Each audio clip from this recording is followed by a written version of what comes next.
Paghahain ng petisyon ng ilang individual para ipawalang bisa ang 2025 GAA bahagi ng destabilisasyon ng sa administrasyon ayon yan kay Pangulong Marcos.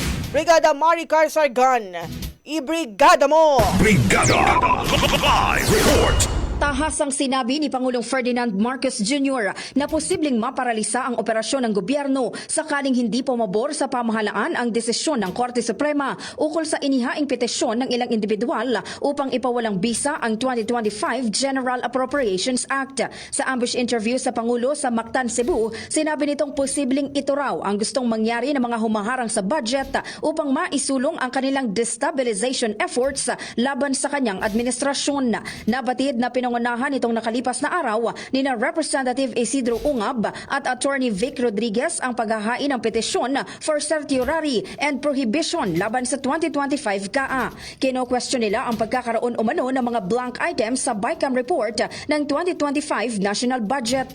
Samantala, ipinauubaya na ng Pangulo sa Solicitor General ang pagkokomento hinggil sa inihaing petisyon. Pero sa inisyal na pag-uusap nila ni Solgen Menardo Guevara, tiniyak daw sa kanya na matibay ang posisyon ng pamahalaan pagdating sa constitutionality ng budget. In the heart of changing lives, ito si Brigada Maricar Sargan ng 105.1 Brigada News FM Manila, the Music and News Authority.